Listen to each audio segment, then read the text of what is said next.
as exactly as Enzo was just saying, that it's nice that you can talk to people face to face and have this face interaction. So let me just give me a couple seconds for this to be updated. And I think we are successfully streaming. Yes, I hear my voice even, so it works. So good evening, everyone. I am Victoria, and we are product people. We are a Germany-based product consultancy. So we work with companies to help them develop great products faster and efficiently. And we host this weekly meetups for us to hear from the product leaders, to learn from the experience. And with this, today we're very happy to have Enzo from Intercom to tell us more about data and how it can help you create great products. And now I will stop sharing and give a stage to Enzo that he can share his presentation and tell us his story. Welcome on the stage, Enzo.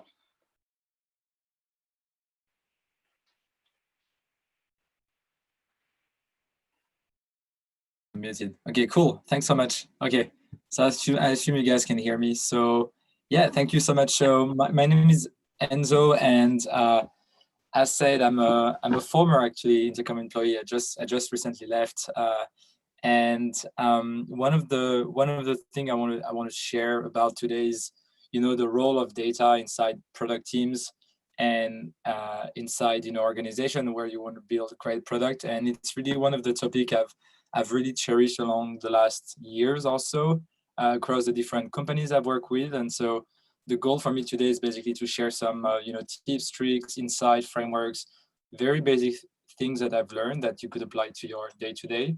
And yeah, and what's more, I think this is meant to be kind of like a discussion. So if you have something that you don't understand, or if you want to jump on something, please feel free to, you know, drop a question in the chat, and I'm more than happy to pose and answer the questions as they come, so that I'm not you know, in my echo chamber just going through a bunch of slides. So really again, feel free to pose me if there is any question. If you don't have any questions, we will have a proper Q&A time at the end of the conversation, at the end of the presentation, so we can also take some time after that. So yeah, I'm gonna get started. So this is basically me. It's a bit sad, you know, just a few emojis and a few logo and a few numbers, but basically I've been working in product management for the last 6 years or so. And the interesting thing about my profile is probably that I've been through, you know, companies of different stages. So I've worked for a fintech company called N26. Back then we were 150 people. Then I've worked for a great e-commerce company called Zalando, around 5K people in the engineering department. And more recently, I've worked for B2B SaaS called Intercom in Dublin, and we were kind of a scale up, you know, 650 people, something around that. And the interesting thing that I've basically went through is, you know, what it is to believe in data, set up data solutions, self-serve data results to justify on an ongoing basis product decisions. And so basically this is going to be what I'm, you know, gonna go through today. And I think what's pretty important as a you know, as a start is that the kind of the way you justify your data doesn't depend so much on the size of the company. This was really one of the main learning. Intercom was really data driven, and N26 too, even though they're really early stage compared to Zalando. And this is because, you know, of the early people that, you know, started to do some product there, and the early DNA of these companies, and, you know, so the priorities of these companies, what tools they've decided to, you know, to buy, what teams they've decided to build, what profiles they've decided to hire. And so just as a start, what I want to say is that data is really something that is affordable at a lot of different scale of your company, and you don't need to, you know, you don't need to be a big company or a large company to afford it. And so I'm going to share you some kind of like basics to be able to develop that at your own scale. Some of the main problems that I see when I talk, you know, and advise, you know, companies and founders and so on is really the, you know, like that people try to over-engineer data. So, people implement a lot of tracking events, try to instrument a lot of stuff, take ages. Once they have a lot of things, it's very easy to lose them. The documentation processes are very poor. I'm going to share a few tips around that. And once you track, like loads of things, you end up with like tons of dashboards that take hours to build, and you barely have time to read them. So I'm just going to help you cut through the noise and try to get to something crisp and useful for your company. So really the red line for today is how could you instrument your data and why is it useful? And I found it especially hard given all the noise that there is in the analytics space. So Brian Balfour says it, I think it's pretty true. You would find out there a lot of people that talk about the tools they should use more than actually instrumenting their data or reading their data whatsoever. So again, trying to go through the noise with that presentation. So a small caveat, I just left Intercom, really great experience. I'm tackling a problem which I love, which is the topic of this presentation also, which is how do you get data-driven decision without too much effort. And for that, we're building with my co-founder, June, which is a no-code analytics platforms to help you self-serve, blazing fast product insights. So if you're interested to hear when we drop the product, you can sign up at bit.ly/no-code-analytics. Cool. So about the session of today, I'm going to go through 3 steps. The first one is a basic framework you can start with today, which is what are the goals that you may have as as a product organization, and how do you turn that into data? So the framework is called goal metrics tracking. Then we're going to talk about the 3 stages to reach analytic epiphany. So first, kind of aha moment about what data can bring you as a company. So I'm going to give you like a few tips on that, and then I'm going to open on how you can get ongoing value from data, which is basically being able to make regular hypotheses and try to validate or invalidate them with data. So to get started with goal metrics tracking, really, if you ever get lost into the the tracking and data world, always keep in mind that framework. You should always have a goal. That goal will always turn into kind of a basic metric or something similar to a metric.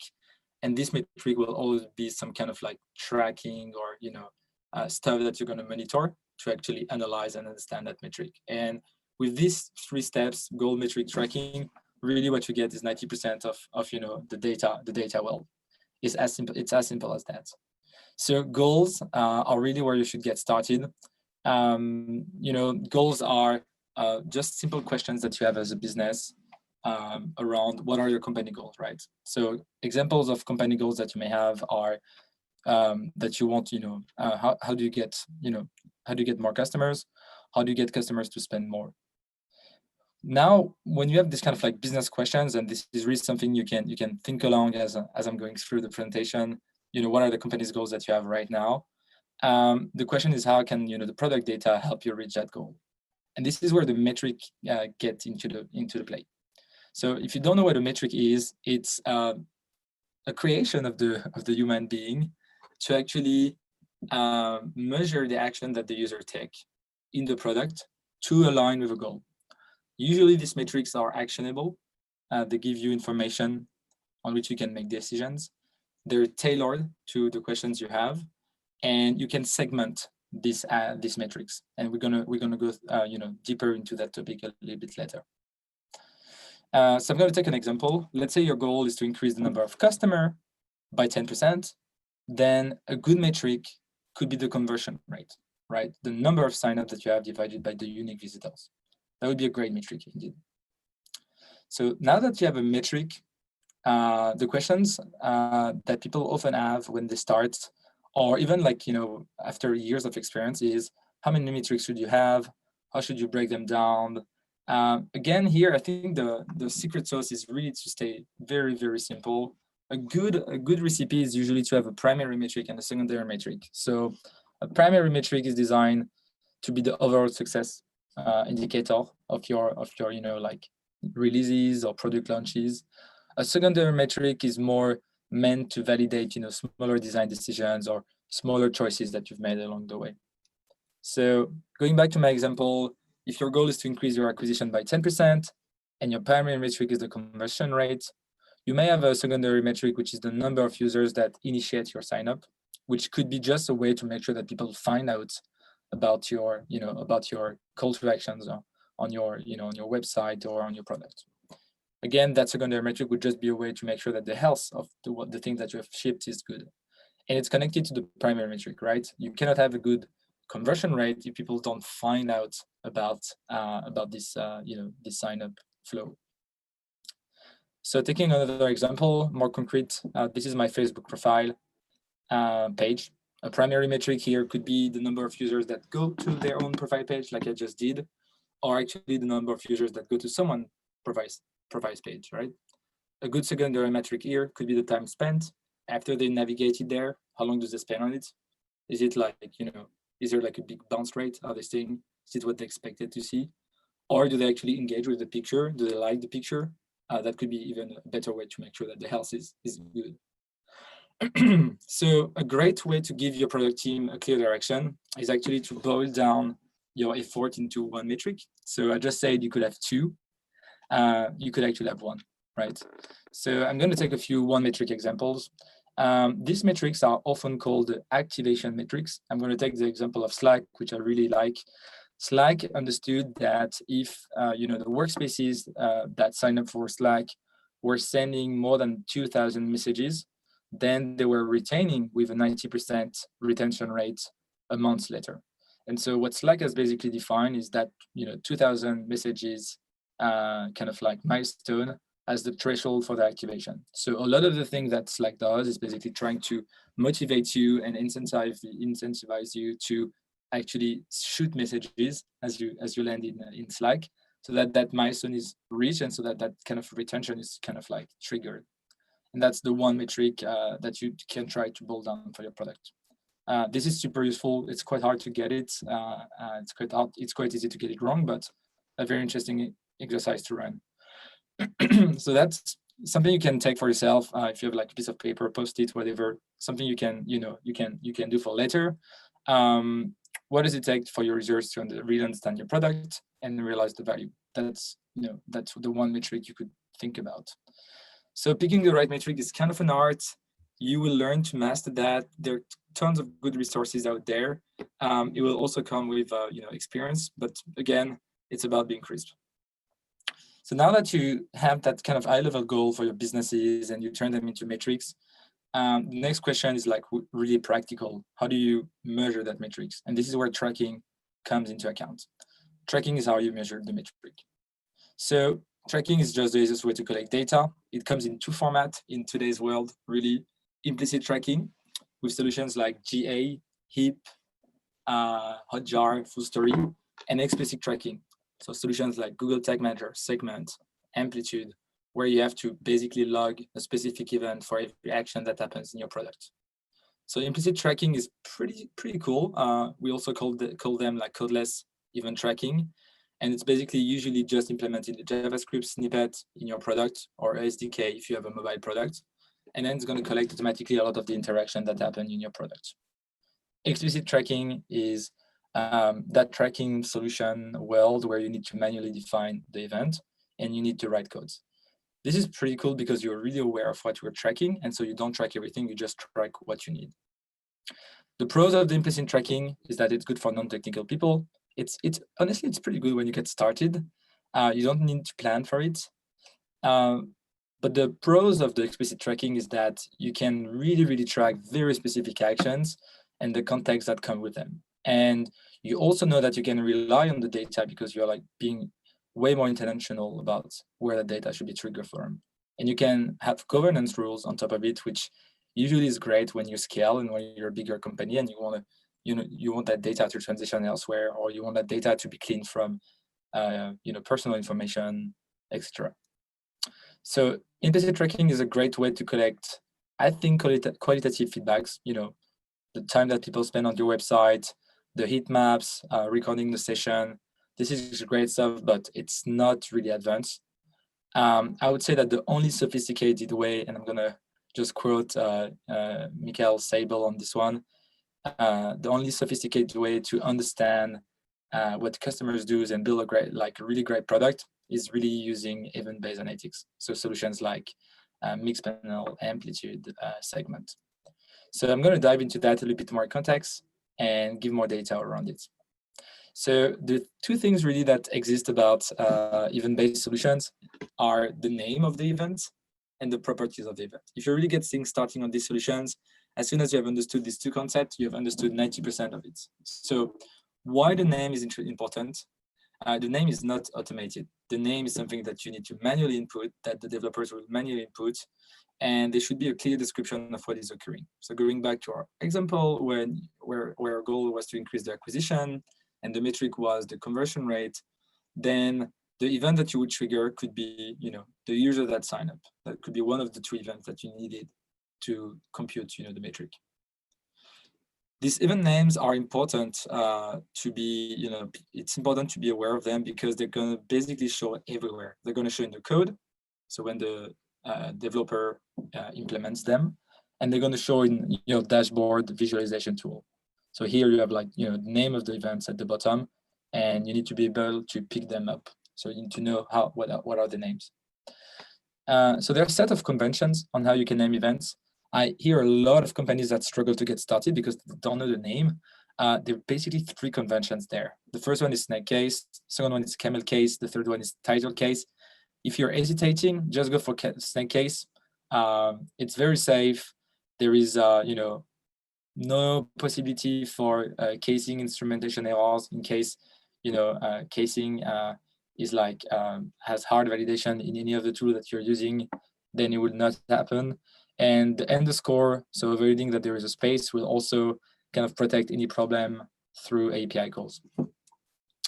So once you have kind of these events that kind of track things, and these things are some of the metrics, and you're able to visualize them, one of the best practices is just to document this stuff in the source of truth. Most of the people use a very basic Google Sheets where they put the name of the event, some kind of basic categorization where it occurs, and some kind of basic description. This is good if you're just a small company. You don't need much more than that. Some of the tools I mentioned also trying to digitalize that, not doing a great job. I would just recommend to use that, or a Notion doc or Coda doc, whatever you prefer.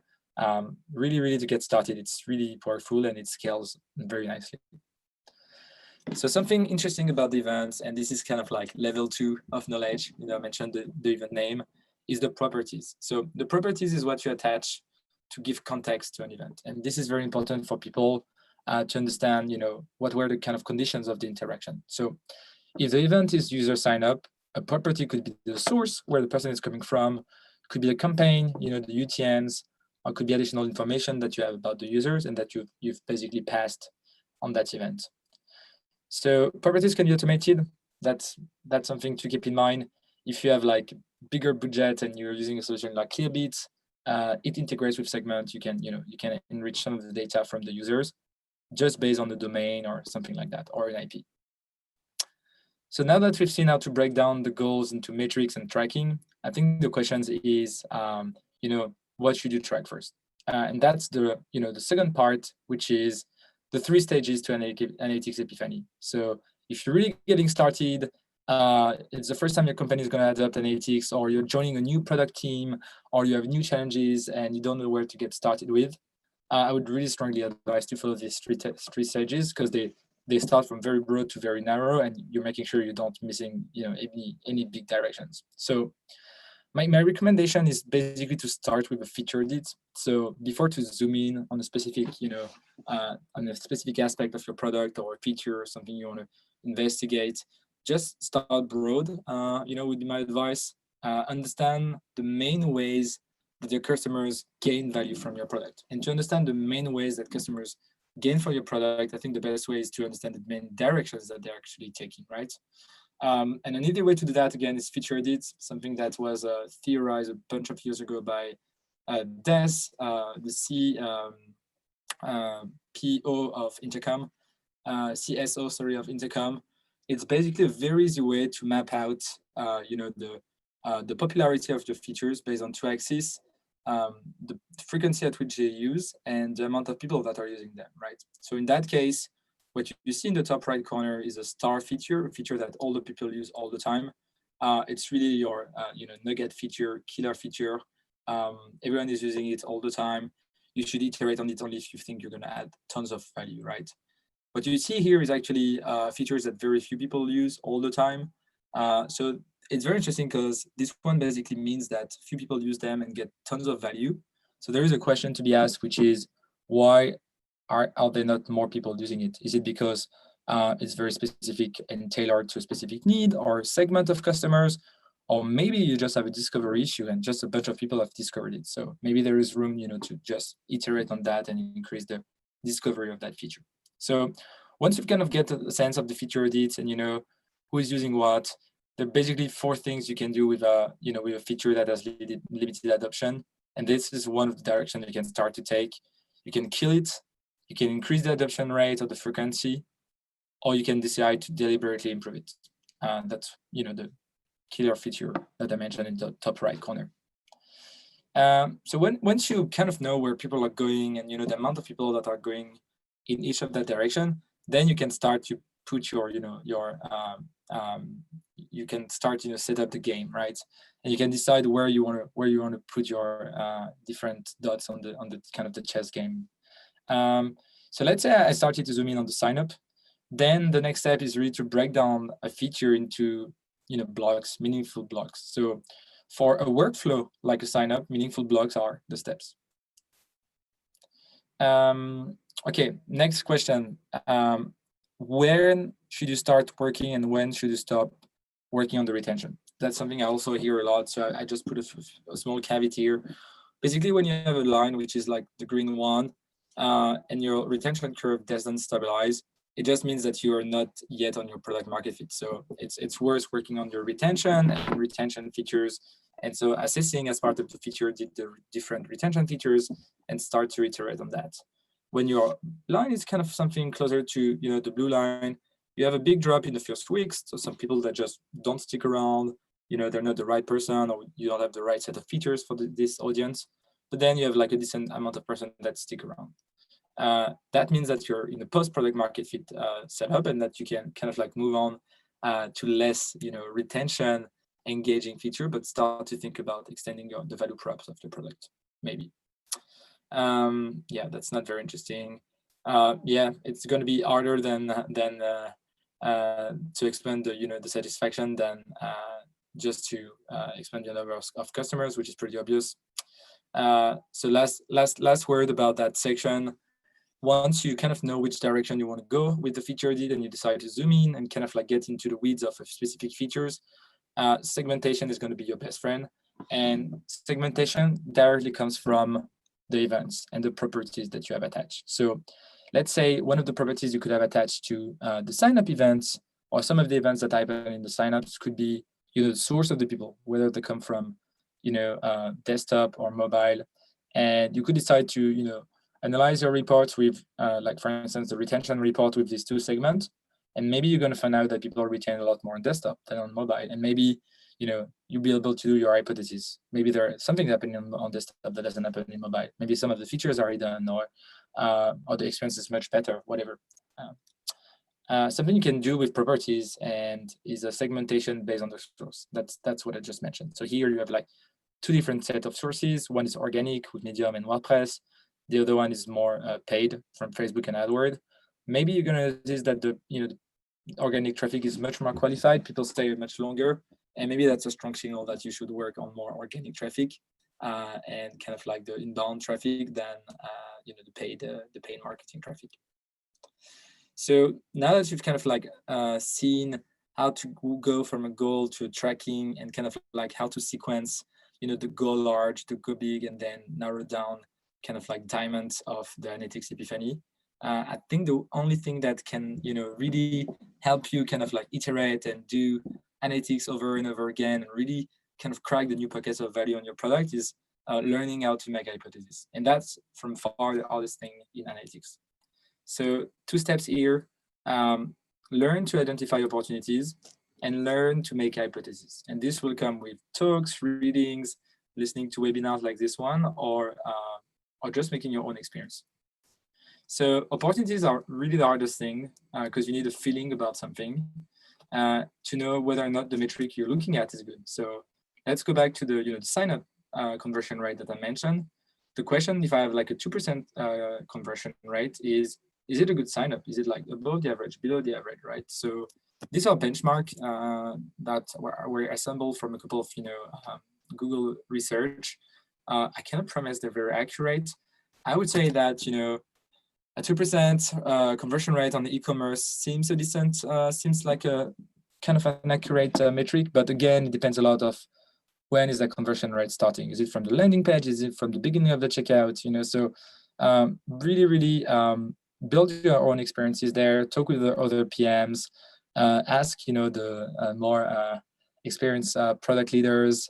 If you're in a small organization, a very nice thing to do is actually to ask your founders to talk to your investors and see if your investors could touch base with other companies they have in their portfolio to see what are the metrics they're seeing and kind of get a benchmark, because that's the most opaque data out there, and it's super valuable. Learning how to make hypotheses, super critical. This is an example at N26. We had a sign up. In the sign up, we would ask the tax ID of the people. We would find out that there was a massive drop. So one of the hypotheses was that people were discouraged and would drop during that sign up. So one of the potential solutions we had was to set the field as optional, which you see here. And then we would ask the people inside the product to provide the tax ID. Otherwise, we would close their account within, I don't know, a couple of weeks. So we've tried that and it proved to be extremely successful. So the option was implemented and was tested on a few, a small set of customers and then implemented. So that's an example of running an hypothesis, testing and rolling it out. So last but not least, I think it's really nice to tie some incentive to our metrics, celebrate, reward teams for hitting metrics, business goals, and product metrics. We had that on a wall at Zalando, on a monitor. People I think really like to see that metric on an ongoing basis. Changing the definition of done to not only shipping something, but also measuring the outcome of it is really nice. So if you have like an epic or a story or whatever you're using for product development, making sure that you don't close that thing until you've done some analytics around it. It's super nice to always keep in mind that it's not really done yet. And again, really my biggest piece of advice on data is you don't need more data to get better data. You just need to focus on the one and two things that really matter, and you can start extremely small. So yeah, congrats. If you follow some of these principles and you learn stuff and you apply them, hopefully you get some value. And so congrats on taking that step. The processes again is goals to tracking, 3 easy steps, the stages to analytics epiphany, broad and narrow, and then get eyes on good product, read about benchmark, find out about what others are seeing, and learn how to make these hypotheses, and then work with your team on solutions to improve against these hypotheses. So that's me. I'm more than happy to receive emails and advise you on your analytics setup. So if you want to hit me with any questions, that's my email, enzoavigo@gmail.com. Again, if you're interested about what the future of analytics look like for product teams with zero setup, you can check out our product drop at bit.ly/nocodeanalytics. And that's all for me for today. Thanks so much for listening to me. So I'm going to stop sharing my screen, I think. And we're going to open, I think we're going to open the Q&A. Is it correct? Yes. Thank you very much, Enzo. Everyone is very welcome to start with your questions. Since we're not a huge group, you can also switch on your microphone, or rather raise the hand if you know how to do this, and I will call you to switch on the microphone and say a question. Or type in the chat if you're feeling shy today and you don't want to speak out loud. So I'm not really sure. I'm not really sure the hand movement thing in Zoom, but I'm just going to ask my question straight away. So first of all, thank you, Enzo, for the presentation. Really enjoyed it. I just have a quick question, right? It's a little bit nitty gritty, but I was just curious, right? And I wanted to get your opinion. In one of your slides, you mentioned the secondary metric is the number of people who liked your Facebook photo, right? So quick question from my end, is an absolute number recorded the best metric, or would the metric such as number of people who liked your photo over the total number who visited your page be a metric to actually track? So absolute versus some percentage of the number of people who visited your page versus the number of people who liked your photo over visited page versus an absolute number. Yeah, that's a good question. I think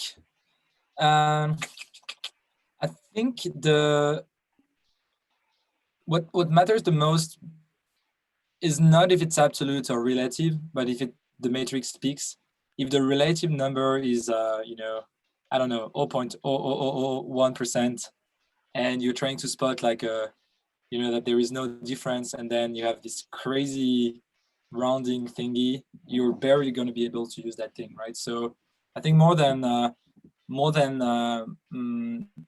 which one it is, you want to use a metric which is easy to read, easy to understand, easy to spot difference on.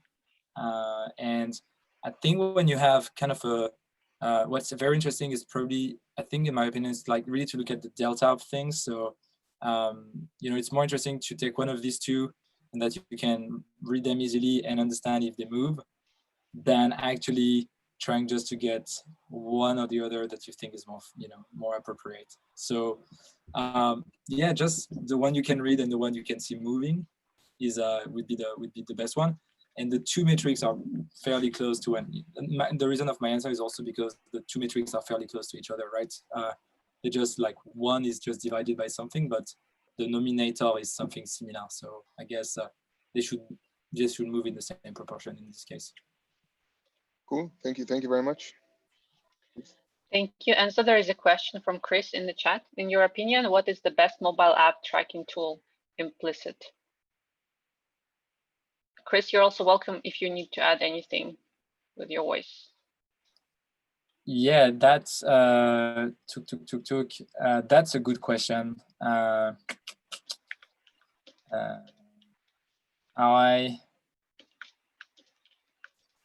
not sure actually. I at the beginning of the project that we got started on, one of the questions we had was, okay, should we go on, you know, on web or on mobile, and where is there the biggest opportunity? And to be fair, mobile, like I couldn't source a lot of solutions.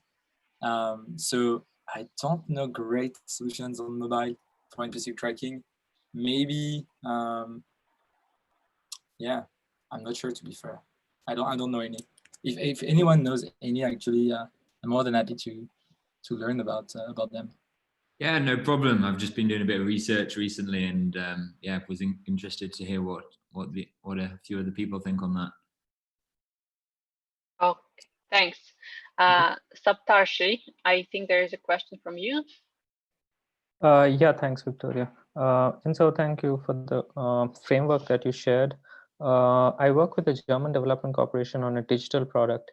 So my question is around data and GDPR. So when we talk about implicit and explicit, so explicit is clear cut. Okay, we can use some tools. For example, even Google is really on the kind of like in a gray zone. But when we talk about implicit data, about recording user behavior or recording sessions or heat maps, so it is how much of it from your experience is in the gray zone, how much of it is in the really green, kind of really sure shot we can track such things, no worries, when we think it from the terms of the GDPR laws and the things that we need to take care, especially in the German and European markets? Yeah, that's a great question. I think what's gonna decide of the future of tracking and the way the solutions work is not so much GDPR. I think it's the the end users, like people like you and I, that go on a website and don't want everything to be tracked in a very messy manner. So I think the way I'm seeing it is that the very serious player will be GDPR compliant and are already GDPR compliant. If one of the aspects of their product is not, then I think they are kind of almost willing to drop them to make sure that the product is still available, right? So kind of no matter the cost of being GDPR compliant, this product will prioritize that. And I think the short answer is that they are or they will remain GDPR compliant. The interesting thing is more than, I think that the data world is turning to a world where it's a relationship between, you know, companies and customers, where companies are getting more and more transparent on what they track, and then they should kind of convince their customers to be okay with that. So if you have a very edgy tool, but you make it super clear in your term of condition that you're using it, you know, there is very little that that customers can do against you, because they basically agreed in the terms and conditions on you using these tools, right? So it's a bit sad, but at the end of the day, the company is kind of on the safe side, right? And the customer is kind of like forgets about it, right? So that's about the relationship. I think the relationship is going to change a little bit more. I think in the future, some of these tools will not exist too much. And I think the main trend I'm seeing is around the ad blockers. There are tons of people that are browsing the internet with ad blockers, less on mobile, more on desktop. I think it's almost like a fifth or a third of the people browsing the internet today.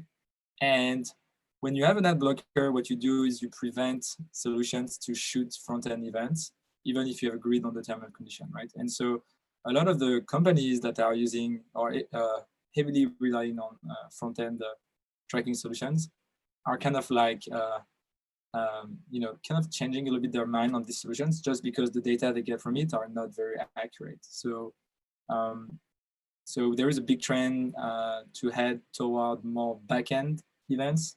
So burying the tracking events even deeper in the code, which make it even harder for people to access this, you know, this world of analytic. But this is what's going to ultimately lead, I think, the market. The fact that people are blocking events, that the companies cannot rely on tracking, front-end tracking anymore, so they will switch. And the fact that, you know, if you don't agree with the term and condition, then you cannot be tracked. This is ultimately what's going to change the, you know, the industry a lot more than GDPR, not because, you know, again, GDPR is something that you can find a workaround. If your product is not fully GDPR compliant, you just adapt a few things and you're still fine. Thanks for sharing the views. Thanks. Thanks. That's definitely a very important question. And I think that even for some products, probably that rely on highly advanced, like knowledgeable audience, even more people use some tracking blockers and so on, and then it's even less freely available tracking. I just had the realization on the mobile app question. The reason why it's so hard to have implicit tracking is because of the way the mobile apps are built. So there are very little standards in the way you build mobile apps. I mean, by standard, I mean something as standard as the www and the HTTP stuff and so on. It's like it's just like a way more scattered environment. And so I think this is one of the reasons why it's so hard to build a standardized implicit tracking solution that you would just put in your SDK and just would work out of the box, no matter what you do, no matter which version of which language you're using, no matter how you've built the pages and the index of your pages, blah blah blah. So I think that's just like history. The internet started with web for the 30 years before mobile kicked in, and so we got the time to standardize a lot more there, and so hence develop some implicit tracking solution. Yeah, good point. Thanks for the info. Cheers. Okay, and so far there are no questions on YouTube, but YouTube guys, if you're still here, you are welcome to ask some. Do we have any more questions in Zoom? Yeah, hi, this is Ralph. I mean, I would wonder what Chris found out when he said he did some investigation on implicit tracking on mobile apps. Did you find anything interesting? Like, the best thing that I can find so far is to use Firebase and do some manual event tracking in there, just because it can link up with GA. So if you're used to using GA already, or your stakeholders are used to using GA, then it's not it's not too alien. So you can build something, you can work with your developers and build something. But as Enzo rightly said, there's nothing really out of the box that we can see at this point. Except some telemetrics, maybe like seeing what device or where the user is coming from, what carrier and stuff like this. But events you need to manually tag. That's my experience as well. We also tried Selligent SDK, which is a marketing automation platform from Belgium. They also have an SDK to capture more like user data, but also all custom. So you need to wire it up, otherwise you don't get much. And BlueConic, another CDP, also requires you to tag all your pages and give them proper names and stuff like this to kind of rebuild something like this. So yeah, I think nothing. I was wondering if someone knows a bit more maybe about Amplitude, which is supposed to be a great mobile analytics tool. I don't know, have you come across this? I've come across it, but I haven't tried it. Definitely not for a while. A good alternative, and it's a bit of a sad answer, but is to use the bug tracking apps like Instabug, because these are really Instabug, for instance, but there are tons of others. Sentry is the one we use, for instance. Right, yeah. And these players, they do a great game to go very deep on some platform vertical, and somehow with the logs of Sentry or with the replay session of the bugs in Instabug, you're kind of doing some product analytics stuff. Like you're figuring out that there are tons of people that fail to do something, and or you can use the logs to just do some basic charts bar visualization, which almost looks like an analytics and a graph. And they're not done for that, but I see a lot of people using them for these purposes. Okay, thanks. Thanks. I see there is a new question from Saptarshi. Do you need initial data to do the feature audit? And if so, how do you start with that? Yep, good point. So I think to do the feature audit, what you need is one event per feature. So you need one event that systematically triggers per feature. So let's say you have a home with 5 core features at the top. Just one feature, one event that systematically triggers should be enough. Why? Because when an event is triggered and the person is logged in, you have the profile of the person, so you can count how many unique person have done it. And when an event is triggered, you have a time range, you have a date, stamp on that. A timestamp on that event, which also is enough to put that on an axis of time. So you need a bunch of events, but it's super. If you have a product that does as complex as Airbnb, with 10 events, you have enough to do a feature audit. So yeah, so basically that's what you need. And then in terms of visualization tool, the best setup I know today is to use a BI tool, but it's going to be a little bit complex. And so one of the things we're currently building is actually to have a templated approach. We're building in June a templated approach of product analytics. And so the idea is that with a bunch of events that you already have, that you will be able to set up this kind of reports extremely fast instead of having to rely on a product analyst or a data scientist, which could take up to a few days. So yeah, that's what you need. Yep, got it. Thanks. Thanks, Enzo. I think with this we will be finishing our official part. However, you guys are welcome to stay a bit longer, and we will do the breakout rooms that some of you have participated in before. So I will divide you into small groups, 4 or 5 people, to get to know each other, interact a bit more, and someone will be lucky to be in a group with our speaker as well. Thank you very much for joining, and thanks to all the people watching us on YouTube. I will be finishing YouTube now. Please join us for our next events. Follow us on Meetup, join our Telegram chat, and support us on the Patreon if you like what we do and you want to help us run this event smoothly.